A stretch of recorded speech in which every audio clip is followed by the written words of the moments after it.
where the mind is without fear and the head is held high, where knowledge is free.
Good afternoon everyone.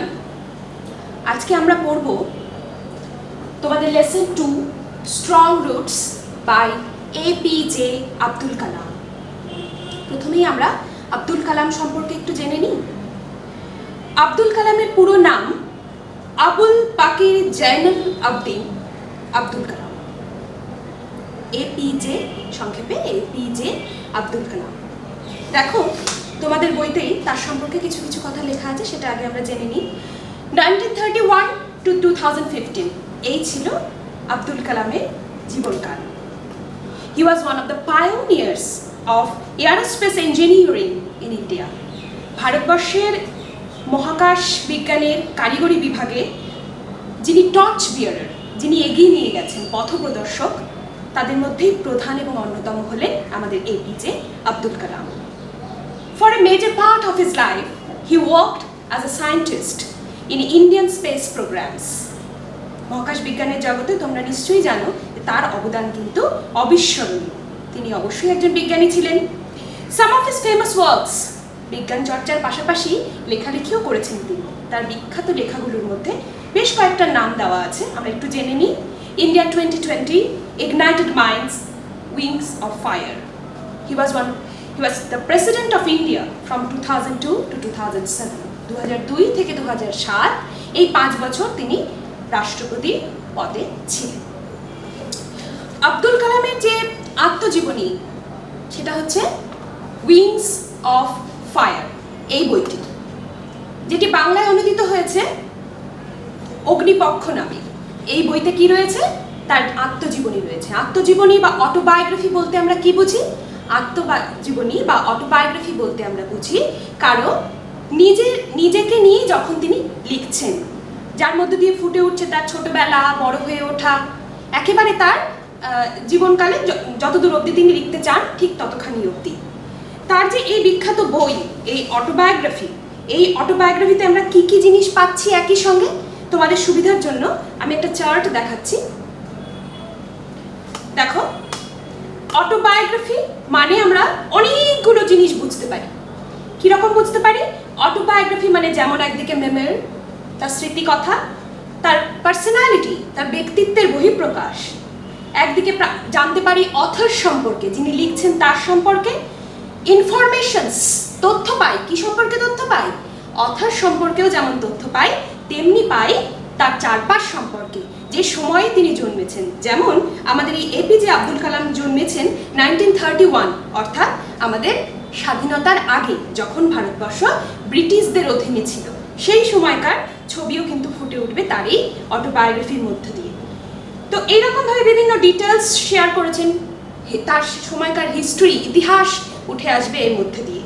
তোমরা দেখতে পাবে কেমন করে 1931-এ একটি ছোট্ট ছেলে, সে বড় হয়ে উঠছে এবং বড় হয়ে ওঠার সঙ্গে সঙ্গেই একটি সাধারণ জায়গা রামেশ্বরম, সেখানকার ছোট্ট একটা জায়গা থেকে একজন অজ্ঞাত পরিচয় ছেলে যাকে কেউই প্রায় চিনত না, সেখান থেকে তিনি পৌঁছচ্ছেন সাধনার উৎকর্ষে, পৌঁছচ্ছেন ভারতবর্ষের একেবারে সর্বোচ্চ পদে, এবং প্রত্যেকটি মানুষের হৃদয়েই তিনি জায়গা করে নিচ্ছেন as a scientist and also as a great personality, একজন বিজ্ঞানী হিসেবেও এবং একজন মহান ব্যক্তি হিসেবেও।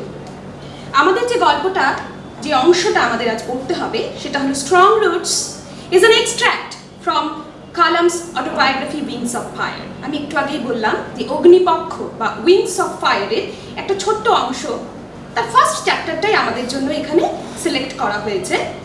In this extract he talks about his childhood in his home town. তার ছোট্টবেলার শহর, সেই শহরে তার বেড়ে ওঠা সম্পর্কেই আমরা জানতে পারবো স্ট্রং রুটস থেকে। The piece presents a delightful sketch of the author's early life. এখানে লেখকের ছোট্টবেলা সম্পর্কে খুব আনন্দ ঘন একটা ছবি, মানে যেন খানিকটা আমরাও তার সাথে সাথে আমাদের নিজেদের ছোটবেলাটাকেও রিভিজিট করতে পারবো। And the development of a spiritual growth. আর একটা ইম্পর্টেন্ট জিনিস যেটা খুব জরুরি, সেটা হলো একজন মানুষ হিসেবে বড় হয়ে ওঠার সঙ্গে সঙ্গে তার আধ্যাত্মিক যে বিকাশ, আমরা জানি শিক্ষা হচ্ছে একটা সামগ্রিক বিকাশের প্রক্রিয়া। তো এখানেও দেখব কালামের ছোটবেলা থেকে বড় হয়ে ওঠার মধ্যে তার পড়াশুনোর প্রতি গভীর স্পৃহা, বিজ্ঞান চর্চার আগ্রহ, অথবা তার সঙ্গে সঙ্গে মানুষ হিসেবে যে উত্তরণ, সেই উত্তরণের গল্পও কিন্তু আমাদেরকে ইন্সপায়ার করবে। তো উইংস অফ ফায়ার যেমন একটি অটোবায়োগ্রাফি, আমি তোমাদের সুবিধার্থে জানিয়ে রাখি, এরকম অটোবায়োগ্রাফি কিন্তু অনেকেই লিখেছেন। আমাদের বাংলায় যেমন লিখেছেন রবীন্দ্রনাথ ঠাকুর তার জীবনস্মৃতিতে, তেমনি লিখেছেন সত্যজিৎ রায়, যার জন্মশতবর্ষ চলছে, তিনি লিখেছেন যখন ছোট ছিলাম। আবার ইংরেজিতেও অনেকগুলো রয়েছে, যেমন আমি তোমাদেরকে কয়েকজনের দেখাতে পারি এখানে। দেখো, এখানে যেমন মহাত্মা গান্ধী তার অটোবায়োগ্রাফি লিখছেন, মহাত্মা গান্ধীর অটোবায়োগ্রাফি অ্যান্ড অটোবায়োগ্রাফি, এটি হচ্ছে মহাত্মা গান্ধীর লেখা। মহাত্মা গান্ধী হলেন আমাদের জাতির জনক। লিখছেন, দেখো এখানে আরো একজন আছেন যাকে আফ্রিকার ফাদার অফ নেশন বলা হয়, ইনি হলেন Nelson Mandela, long walk two freedom. আরো রয়েছে যেমন ছোট দুটো বাচ্চা মেয়ের আত্মজীবনীর ছবি। দেখো এখানে রয়েছে the diary of an young girl Anne ফ্রাঙ্কের, জার্মানিতে বড় হয়েছেন উনি। এখানে রয়েছে দেখো আই অ্যাম মালালা, তোমরা নিশ্চয়ই মালালার সঙ্গে অল্প বিস্তর পরিচিত। মালালা আফগানিস্তানের মেয়ে, সে লিখেছে এই আত্মজীবনীটি। সরি, মালালা হচ্ছে পাকিস্তানের মেয়ে। আমরা পাই এই সময়ের একজন গ্রেট স্টেটসম্যান, তার আত্মজীবনী পাই a promised land by Barack Obama, যিনি আমেরিকান প্রেসিডেন্ট ছিলেন। ঠিক এরকমই আব্দুল কালামও লিখেছেন নিজের আত্মজীবনী উইংস অফ ফায়ার। সেখান থেকে যে অংশটা আমাদের রয়েছে সেটা আমরা আজকে পড়ব। দেখো, I was born into a middle class Tamil family in the island town of Rameswaram in the erstwhile Madras state. আমি জন্মেছিলাম একটা মধ্যবিত্ত পরিবারে, সাধারণ মধ্যবিত্ত পরিবারে। তারা ছিল তামিল, এবং তার যে জন্মস্থান তার নাম হচ্ছে রামেশ্বরম। এটা ছিল একটা দ্বীপ শহর। এই দ্বীপ শহর কোথায় অবস্থিত ছিল? erstwhile মাদ্রাস স্টেট, মানে অবিভক্ত ভারতবর্ষ, ব্রিটিশ শাসনের অধীনে যে ভারতবর্ষ ছিল, তখন ভারতবর্ষ অনেকগুলো স্টেটে বিভক্ত ছিল। তার মধ্যে একটি ছিল মাদ্রাস স্টেট, যাকে আমরা এখন কি নামে চিনি? তামিলনাড়ু। সেখানেই জন্মেছিলেন আমাদের Abdul Kalam. My father, Jainal Abidin, had neither much formal education nor much wealth. আমার বাবা ছিলেন জয়নাল আবদিন, তার কাছে কি কি ছিল না তিনি বলছেন তার কাছে ফর্মাল এডুকেশন ছিল না।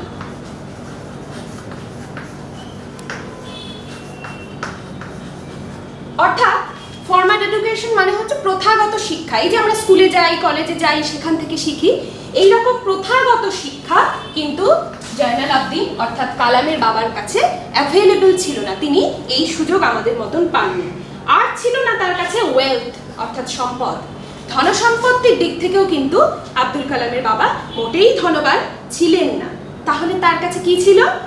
ডিসপাইট দিস ডিসঅ্যাডভান্টেজেস, এই সমস্ত ডিফিকাল্টিজ, অসুবিধে সত্ত্বেও হি পজেসড গ্রেট ইনেট উইজডম। তার ভেতরে ছিল তার একটা সহজাত জ্ঞানের অধিকারী ছিলেন তিনি। ইনেট উইজডম, ইনেট ভেতরে, একদম ভেতর থেকে আসা সত্যিকারের একটা উইজডম অর্থাৎ জ্ঞান, সহজাত জ্ঞানের অধিকারী ছিলেন তিনি। And a true generosity of spirit, আর কি ছিল? সত্যিকারের উদারতার বোধ। দেখো এখানে যে দুটো জিনিস তার গুণ হিসেবে বর্ণনা করছেন কালাম, সেই দুটো জিনিসই আসলে কিন্তু শিক্ষার উদ্দেশ্য। একটা হচ্ছে উইজডম, জ্ঞানের চর্চা করা, নিজেকে জ্ঞানী করে তোলা, এবং নিজের মধ্যে দিয়ে জ্ঞান কি আনে? বলছে জেনারসিটি অফ স্পিরিট, আত্মার একটা উন্নততর, মানে কি বলবো, মানে আত্মাকে উন্নত করে। জেনারসিটি আমাদেরকে উদার হতে সাহায্য করে, প্রত্যেকটা জিনিসকে নিজের সঙ্গে মিলিয়ে দেখার একটা প্রবণতা তৈরি করে। He had an ideal helpmate in my mother, আশিয়া আম্মা। কালাম বলছেন যে তার মা আশিয়া আম্মার মধ্যে দিয়ে তার বাবা জয়নাল আবদিন কাকে পেয়েছিলেন? একজন আইডিয়াল হেল্পমেটকে পেয়েছিলেন। মানে একেবারে, মানে কি বলবো, যে ওরা আদর্শ দম্পতির একদম উৎকৃষ্ট উদাহরণ ছিলেন। তিনি তার জীবন সঙ্গিনী হিসেবে আশিয়া আম্মাকে পেয়েছিলেন। I do not recall the exact number of people she fed every day. মায়ের কথা বলতে গিয়ে কালামের সব থেকে প্রথমেই যে কথাটা মনে আসে যে মা প্রতিদিন এত লোককে খাওয়াতেন, but I am quite certain that far more outsiders ate with us than all the members of our family put together. আমার পরিবারের সকলে সেখানে যতজন মিলে খেতাম তার চেয়েও বেশি খেত কারা? যারা বাইরে থেকে আসতো। অর্থাৎ অতিথিদের আগমন কিন্তু তাদের বাড়িতে লেগেই থাকতো, এবং মাকে তিনি কখনো এ ব্যাপারে বিরক্ত হতে দেখেননি। My parents were widely regarded as an ideal couple. সবাই মনে করত যে আমার বাবা মা হলেন একেবারে আদর্শ দম্পতি। My mother's lineage was the more distinguished. বাবার চেয়েও মা এক ধাপ এগিয়ে ছিলেন। কোন দিক থেকে? তার পারিবারিক বংশমর্যাদার দিক থেকে। One of her forebears having been bestowed the title of Bahadur by the British. ব্রিটিশরা তার এক পূর্বপুরুষকে, তার মায়ের পূর্বপুরুষকে বাহাদুর উপাধি দিয়ে ভূষিত করেছিল। I was one of many children. আমি ছিলাম অনেকগুলো ভাই বোনদের মধ্যে একজন। A short boy with rather undistinguished looks. নিজেই বলছেন যে আমি ছিলাম একেবারেই মানে ভিড়ে চোখে পড়ার মতো নয়, খুবই সাধারণ দেখতে, not so attractive. এরকম দেখতে একটি ছেলে, born to tall and handsome parents. এবং বাবা মা কেমন ছিলেন? বাবা মা ছিলেন দীর্ঘাঙ্গী, সুদর্শন, তাদের দেখলেই চেনা যেত দূর থেকে। কিন্তু তাদের পাশে কালাম নিতান্তই যেন নিজেকে খানিকটা খর্বকায় মনে করতেন যে তিনি বোধহয় তার বাবা মার মতো ততটা হ্যান্ডসাম বা টল তো ননই, তিনি একেবারেই আনডিস্টিংগুইশড, মানে তাকে মোটেই ভিড়ের মধ্যে আলাদা করা যাবে না। We lived in our ancestral house. কোথায় থাকতেন? থাকতেন তাদের অ্যানসেস্ট্রাল হাউসে। অ্যানসেস্ট্রাল মানে কি?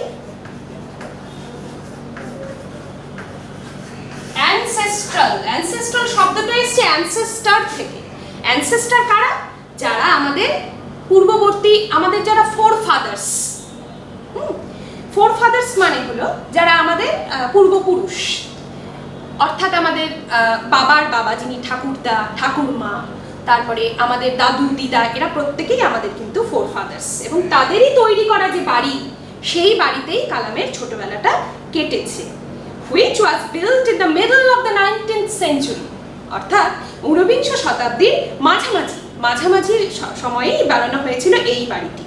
It was a fairly large পাক্কা house made of limestone and brick. এই বাড়িটা ছিল সেই সময়ে বেশ সুন্দর পাকা বাড়ি। লক্ষ্য করো এখানে ইংরেজিটা পাকা ব্যবহার করা হয়েছে। made of limestone and brick, কি দিয়ে তৈরি? ইট এবং চুনা পাথর দিয়ে তৈরি। on the mosque street in রামেশ্বরমের রাস্তায় যে মসজিদ যাওয়ার যে গলি, সেই গলিতেই ছিল কালামের বাড়ি।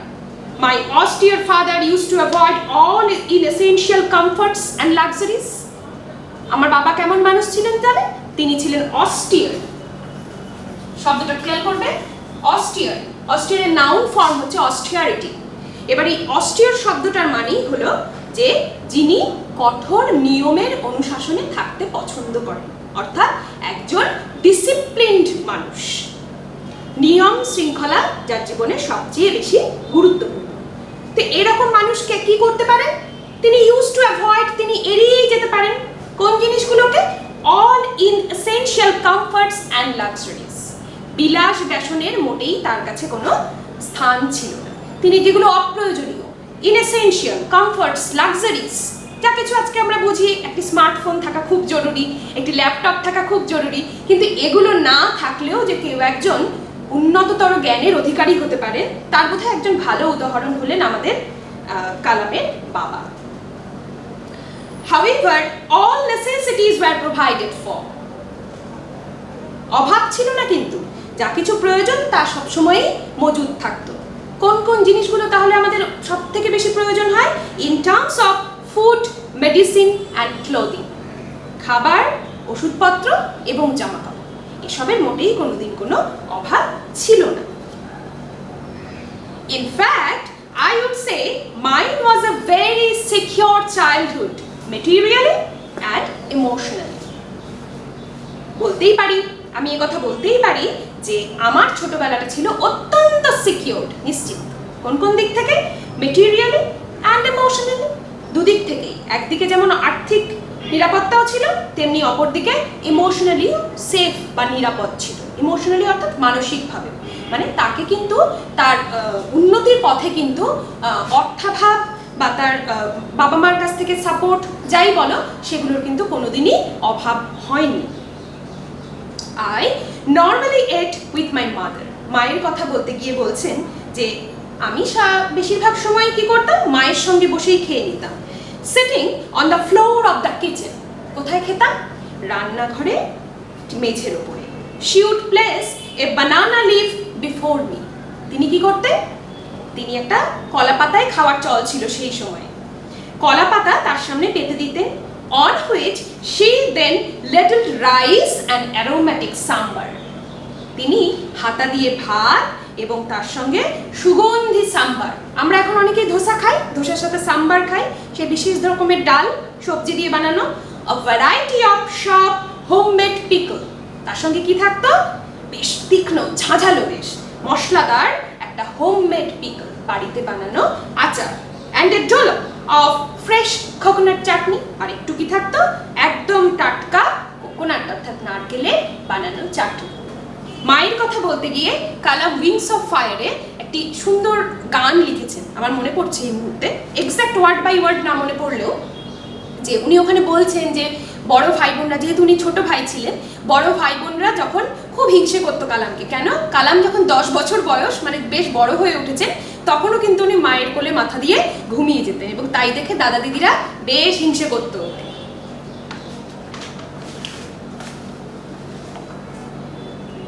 The Shiva temple which made Rameswaram so famous to pilgrims. Rameswaram কি জন্য বিখ্যাত ছিল? রামেশ্বরম বিখ্যাত ছিল তার পুণ্যার্থী যারা সেখানে যেতেন, বিশেষত সেখানে একটা বিশাল শিব মন্দির ছিল। সেই শিব মন্দির was about a 10-minute walk from our house. সেটা ছিল আমাদের বাড়ি থেকে মাত্র 10 মিনিটের রাস্তা। Our locality was predominantly Muslim. যে এলাকায় কালাম বড় হয়েছে সেটা ছিল প্রধানত প্রধানত মুসলিম, অর্থাৎ যারা মুসলমান ধর্মে বিশ্বাসী সেই মানুষজনদের দ্বারা পরিবেষ্টিত। But there were quite a lot of Hindu families too. কিন্তু সেখানে অনেকগুলো হিন্দু পরিবারও বাস করত, living amicably with their Muslim neighbours. এই হিন্দু প্রতিবেশীরা কিন্তু তাদের মুসলিম প্রতিবেশীদের সঙ্গে সৌহার্দ্যপূর্ণভাবে থাকতেন, অ্যামিকেবলি।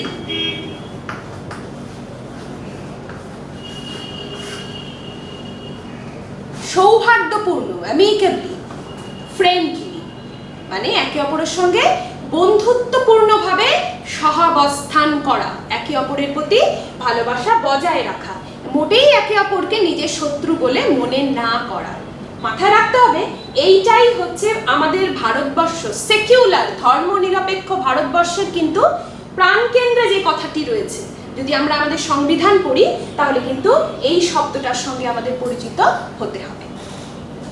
তারা একে অপরের সঙ্গে সৌহার্দ্যপূর্ণভাবে, বন্ধুত্বপূর্ণভাবে, মোটেই হিংসাত্মক কার্যকলাপে যুক্ত না হয়ে ধর্মনিরপেক্ষ রাষ্ট্রের প্রতিবেশীদের ঠিক যেমনভাবে থাকা উচিত ঠিক সেইভাবেই কিন্তু স্বাধীনতার পূর্বে সেই রামেশ্বরমের ওই শিব মন্দিরের কাছে যে এলাকাটি সেইখানে আমরা দেখতে পাচ্ছি হিন্দু মুসলিম উভয় সম্প্রদায়ের মানুষ নিজেদের মধ্যে সম্প্রীতি বজায় রেখে বাস করছেন।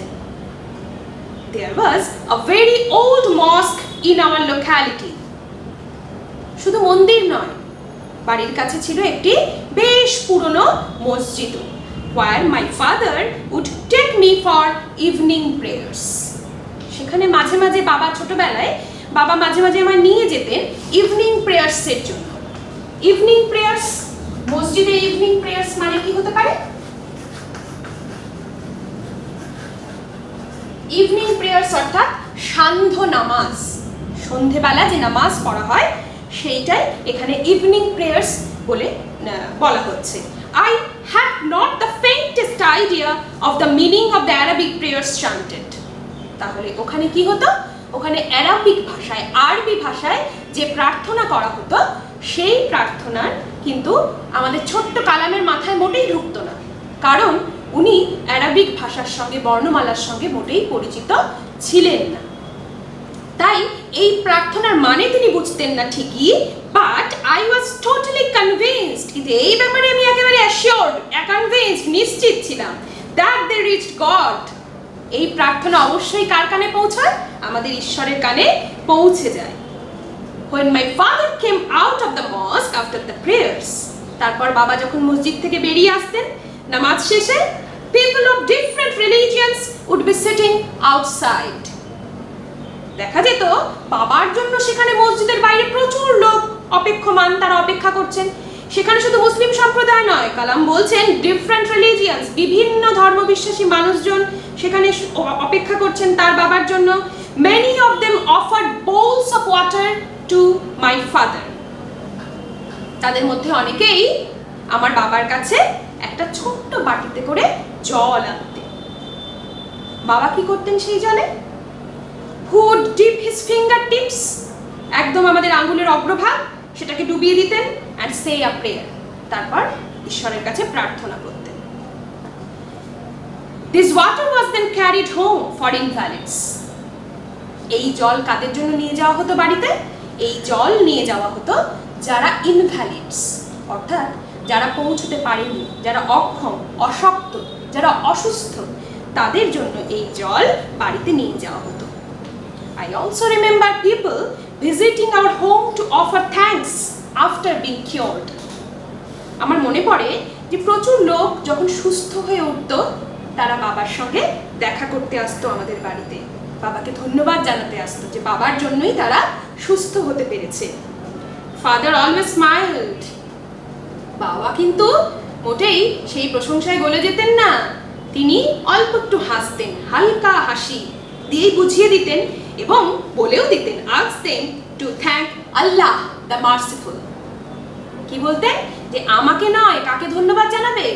ধন্যবাদ জানাবে সেই মার্সিফুল, সেই কাইন্ড, সেই গ্রেসিয়াস গড, ঈশ্বর যিনি রয়েছেন, তাকে ধন্যবাদ আমাদের সকলের জানানো উচিত। এইভাবেই কালাম কিন্তু ছোট্ট একটা প্যারাগ্রাফের মধ্যে দিয়ে আমাদের চোখের সামনে তুলে ধরলেন তার ছোটবেলার রামেশ্বরম, যেই রামেশ্বরমকে আমরা দেখতে পাচ্ছি তার রাস্তা দিয়ে যেতে যেতে শিব মন্দির, পাশে কোনো একটা গলির মধ্যে ছোট্ট গলির মধ্যেই কালামের বাড়ি, সেখানে একটা বিশাল বড় পাকা বাড়ি, লাইমস্টোন আর ব্রিক দিয়ে তৈরি, সেখানে আশিয়াম্মা এবং জয়নাল আবদিন দুজনেই সংসার করছেন। তারা কি করছেন? মা দীর্ঘদিন ধরে এত লোককে তার বাড়িতে খেতে দিচ্ছেন, থাকতে দিচ্ছেন। অতিথি দেবো ভব আমাদের ভারতবর্ষের রীতিতেই রয়েছে যে বাড়িতে যত অতিথি আসবেন আমরা কিন্তু তাদেরকে পরিচর্যা করি, তাদের জন্য খাবার দিই, তার জলের ব্যবস্থা করি, তাদের বিশ্রামের আয়োজন করি। এই ভারতবর্ষের মূল্যবোধ বলতে যা কিছু বোঝায় সব কিছুই যেন কালামের এই ছোটবেলার গল্পের মধ্যে দিয়ে, তার বাড়ির মধ্যে দিয়ে, তার বাবা মার আচরণের মধ্যে দিয়ে এবং সেখানে বড় হয়ে ওঠা একটা ছোট্ট ছেলের মধ্যে দিয়ে আস্তে আস্তে বিকশিত হয়ে উঠছে। এই গল্প আমাদের কাছে ভীষণ ইন্সপিরেশনাল। এত অটোবায়োগ্রাফি আছে, তো তবুও উইংস অফ ফায়ার আমাদের কাছে আলাদা করে তাৎপর্যপূর্ণ, সিগনিফিক্যান্ট এই কারণেই যে এই গল্পের মধ্যে দিয়ে একটি সাধারণ ছেলে, যে পড়াশোনায় আমাদের অনেকেরই মতো অ্যাভারেজ, গড়পড়তা, সাধারণ রেজাল্ট করেছে, যে সেও কিন্তু দেখা যাচ্ছে যে একটা উন্নততর জীবনের দিকে এগিয়ে যাচ্ছে। একদিকে যেমন তার মানসিক অগ্রগতির হিসেব আমরা রাখতে পারি উইংস অফ ফায়ার পড়ে, তেমনি তার বিজ্ঞানী হয়ে ওঠার যে পথ সেটাও আমাদের সামনে খুব সুন্দরভাবে বড় হয়ে ওঠে। উনি কিন্তু আমাদের সকলের সামনেই একটি মানে কি বলবো, তার একজন খুবই গুরুত্বপূর্ণ উদাহরণ, যাকে দেখে আমরা আমাদের জীবনের যে মানে আইডিয়াল, মানে যা কিছু আদর্শ হওয়া উচিত, একটা জীবন কেমন হওয়া উচিত, কিভাবে বড় হয়ে ওঠা উচিত, কিভাবে কোন কোন জিনিসকে আমাদের ফলো করা উচিত, সেইটা কিন্তু ওনার কাছ থেকে শেখার রয়েছে। তো মূলত এখানে স্ট্রং রুটসের যে অংশটা আমরা পড়ছি, এখানে একজন বিজ্ঞানী হওয়ার পাশাপাশি তিনি যে একজন স্পিরিচুয়াল বিইংও ছিলেন, একজন আধ্যাত্মিক জগতে বিশ্বাসী একজন মানুষ ছিলেন, যিনি মানুষের শুভ শক্তিতে বিশ্বাস করতেন। সেই শুভ শক্তির বোধ সম্পন্ন একজন মানুষের বড় হয়ে ওঠার অনেকটা ছবি আমাদের চোখের সামনে কিন্তু ভেসে ওঠে। একদিকে যেমন তার বাবার কথা আমরা জানতে পারছি, বাবা কীরকম মানুষ ছিলেন বা তিনি কিভাবে বিশ্বাস করতেন, কিভাবে পথ চলা উচিত, সেরকমভাবে আরও একজনের সঙ্গে আমাদের এবার পরিচয় হবে। The high priest of Rameswaram temple, Pakshi Lakshmana Shastri. Rameswaram মন্দিরের প্রধান যে পুরোহিত, তার নাম ছিল পক্ষী লক্ষণ Shastri, was a very close friend of my father's. তিনি ছিলেন আমার বাবার অত্যন্ত ঘনিষ্ঠ প্রিয় বন্ধুই বলা চলে, বাবার অত্যন্ত কাছের একজন মানুষ। One of the most vivid memories of my early childhood is of the two men, each in traditional attire, discussing spiritual matters. আমার ছোটবেলা যতগুলো দৃশ্য মনে পড়ে সেগুলো হচ্ছে ভীষণ ভিভিড ছিল। ভিভিড মানে কি, মানে ভীষণ ক্লিয়ার, পরিষ্কার একদম। বাংলায় আমরা যাকে বলি প্রাঞ্জল, একদম ঝকঝকে একটা ছবি। ছোটবেলার যে ছবি আমাদের চোখের সামনে ভেসে ওঠে, সেই ছবি মনে পড়লেই কালামের মনে পড়ে যায় বাবা এবং তার সেই বন্ধু, সেই দুজন মানুষ তারা কি করছে, তারা ইচ ইন ট্র্যাডিশনাল অ্যাটায়ার, একেবারে তাদের যে চিরাচরিত পোশাক, একজন পুরোহিতের ধুতি, একজন জাইনাল আবদিন ছিলেন একজন ইমাম, তার পরনে সেই জোব্বা, দুজনেই তাদের যে চিরাচরিত পোশাক, অ্যাটায়ার অর্থাৎ ড্রেস, অ্যাটায়ার মানে হলো ড্রেস বলা চলে।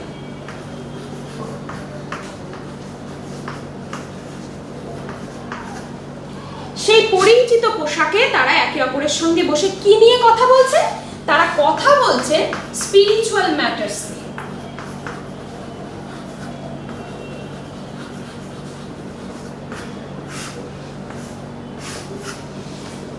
আধ্যাত্মিক বিষয় নিয়ে আলোচনা করছেন এবং সেখানে তাদের পোশাক, তাদের ধর্ম, তাদের চিন্তা ভাবনা সবকিছুর মধ্যে ডিফারেন্স থাকা সত্ত্বেও তাদের বন্ধুত্বে কোনো কমতি হচ্ছে না, কোনো ঘাটতি হচ্ছে না। এখান থেকেও কিন্তু আমাদের অনেক কিছু শেখার রয়েছে। আধ্যাত্মিক বিষয় নিয়ে আলোচনা করছেন দুজন মানুষ, একজন পুরোহিত অপরজন ইমাম। তাদের পোশাক আলাদা, তাদের খাবারও হয়তো আলাদা, তাদের চিন্তা ভাবনাও আলাদা, তাদের ধর্মমত আলাদা, কিন্তু তা সত্ত্বেও তাদের কিন্তু এই আলোচনায় সেগুলো কোনো ভাঁটা আনতে পারছে না। When I was old enough to ask questions, যখন আরেকটু বড় হলাম, একেবারে ছোটবেলার কথা থেকে আস্তে আস্তে যখন একটু বড় হয়ে উঠলাম, বাবাকে কিছু জিজ্ঞাসা করার সাহস যখন আমার ভেতরে জোগালো, I asked my father about the relevance of prayer. আমি বাবাকে জিজ্ঞেস করলাম যে আচ্ছা, আমরা প্রার্থনা করি কেন, নামাজ পড়ি কেন, এর গুরুত্ব কি আমাদের কাছে, রেলেভেন্সটা কি, ইউজফুলনেসটা কি, কি নিয়ে আসে, তার মানে কি আমাদের কাছে, কি বার্তা নিয়ে আসে prayers. My father told me there was nothing mysterious about prayer. বাবা বললেন, তুমি যা ভাবছো মোটেই সেরকম কিছু নেই প্রার্থনার মধ্যে দিয়ে। প্রার্থনা কোনো মিস্টেরিয়াস বস্তু নয়। মিস্টেরিয়াস মানে কি, রহস্যময়, মিস্ট্রি।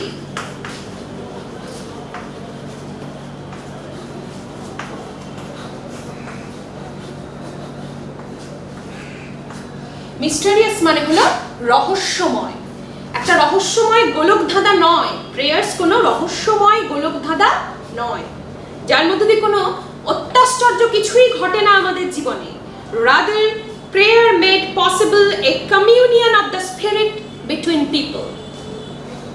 প্রার্থনা আসলে কি জন্য করি আমরা? উনি বলছেন, বাবা কালামের বাবা জয়নাল আবদিন বলছেন, আসলে প্রেয়ার, প্রার্থনা আমাদের মধ্যে একটা কমিউনিয়ন তৈরি করে। পিপল, এই যে আমরা সবাই এক জায়গায় বসে প্রার্থনা করছি, এর মধ্যে দিয়ে একটা কমিউনিয়ন, যোগাযোগ গড়ে ওঠে। কার সঙ্গে কার?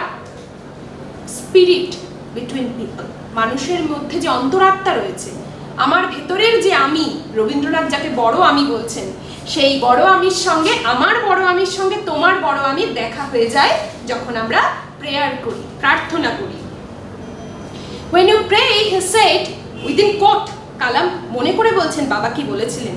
বাবা বলেছিলেন, when you pray, যখন তুমি প্রে করো, প্রার্থনা করো, ঈশ্বরের কাছে তোমার আকুতি জানাও, he said, you transcend your body and become a part of the cosmos. তুমি যখন প্রার্থনা করো, তখন তুমি যে তোমাকে তুমি দেখতে পাও রোজ আয়নায়, তুমি তাকে ছাপিয়ে অনেক বড় হয়ে ওঠো।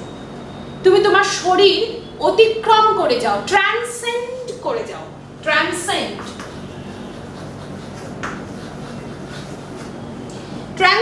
করে যাও, ছাপিয়ে যাও, তোমার শরীর তুচ্ছ হয়ে যায়।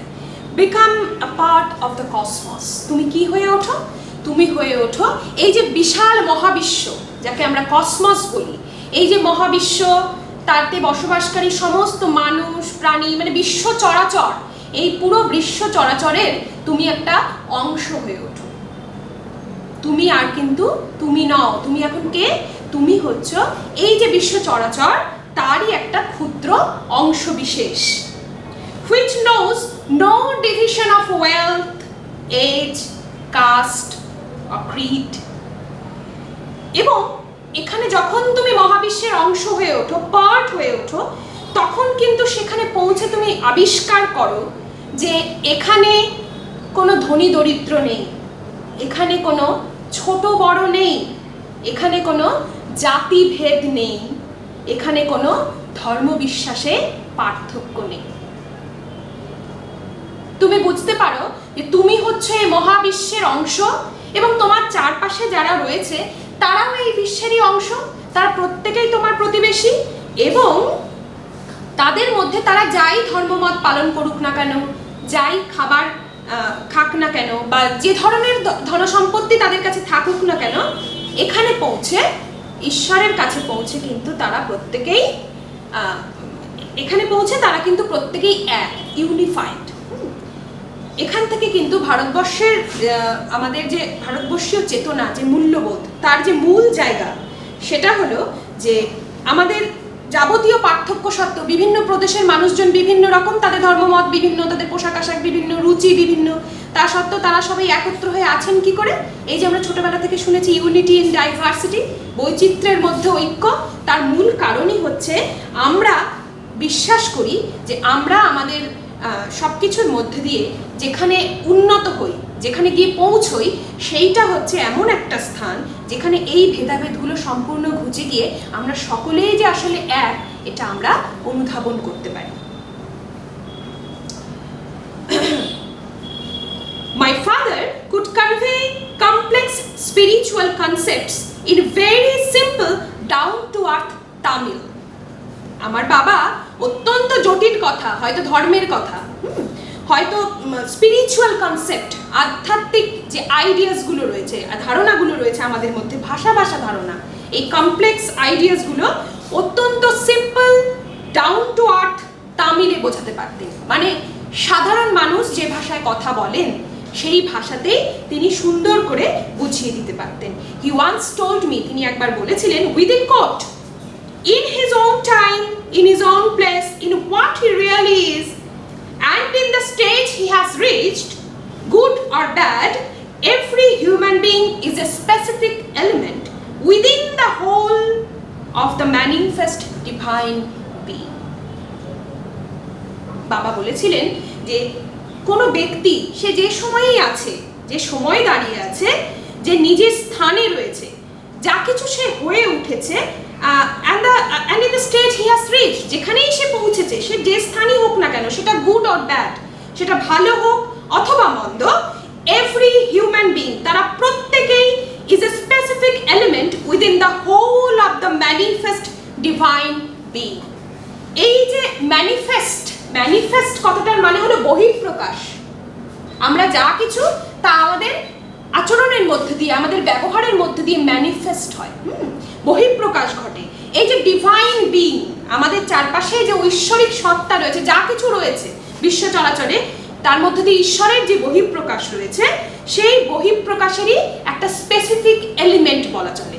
মানে আমরা যেমন বিজ্ঞানে পড়েছি নির্দিষ্ট উপাদান, এই যে বিশ্ব চরাচর, এই যে এটাকে যিনি চালনা করছেন, যে স্পিরিচুয়াল বিং, আমাদের আধ্যাত্মিক উন্নতির মধ্যে দিয়ে আমরা যার কাছে আমরা পৌঁছই, সেইখানে পৌঁছে আমরা বুঝতে পারি আমরা হচ্ছি এই ডিভাইন বিং এর একটা ছোট্ট অংশ, একটা নির্দিষ্ট উপাদান,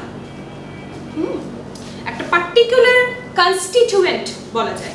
আমরা যে যেখানেই আছি, যে অবস্থাতেই আছি, যেখানেই পৌঁছেছি, ভালো মন্দ যাই হোক, আমরা কিন্তু এই সত্তার অংশ বিশেষ। So why be afraid of difficulties? তাহলে আমরা ভয় পাবো কেন? আমরা অসুবিধা শুনে পিছিয়ে যাব কেন? সাফারিংস অ্যান্ড প্রবলেমস আমরা ভাববো কেন? আমরা যা কিছু আমাদের সঙ্গে ঘটছে, যে কষ্ট, যে অসুবিধার সম্মুখীন আমরা হচ্ছি, যে প্রবলেমে আমরা বারবার পড়ছি, সেগুলো নিয়ে আমরা খুব বেশি তাহলে ভাবিত হব কেন? কেন আমার সঙ্গে এরকম ঘটছে? এই প্রশ্নই বা আমরা একে অপরকে করব কেন? when troubles come, যখন সমস্যা আসে, পাহাড় প্রমাণ সমস্যা আসে আমাদের প্রত্যেকের জীবনেই, try to understand the relevance of your sufferings. আমাদেরকে বুঝতে হবে যে আমরা যা সাফার করছি, যে কষ্টটা পাচ্ছি, সেই কষ্টের মধ্যে দিয়ে কোনো কি মানে আছে আমাদের জীবনে? তা কি আমাদের কাছে কোনো অর্থ বয়ে নিয়ে আসে? এরপর এই গদ্যের সব থেকে গুরুত্বপূর্ণ লাইন, যেখান থেকে আমাদের বারবার প্রশ্ন রিপিটেডলি আসতে থাকে, adversity always presents opportunities for introspection. যতই আমরা খারাপ সময়ের মধ্যে দিয়ে যাই না কেন, যতই অসুবিধে, বাধা, বিপদের সম্মুখীন হই না কেন, তা আসলে আমাদের জীবনে একটা অদ্ভুত সুযোগ এনে দেয়, যে এই সুযোগ আমাদের ইন্ট্রোস্পেকশনে সাহায্য করে। ইন্ট্রোস্পেকশন খুব জরুরি একটা শব্দ। ইন্ট্রোস্পেকশনের মানে হলো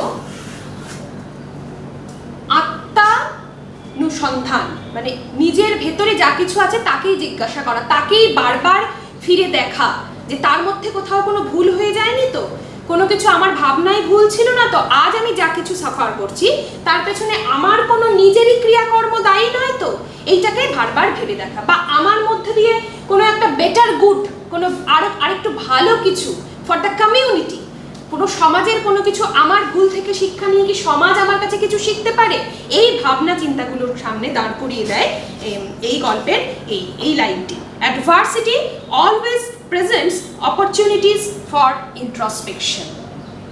তাহলে মনে থাকবে এই লাইনটা ভালো করে, adversity always presents opportunities for introspection.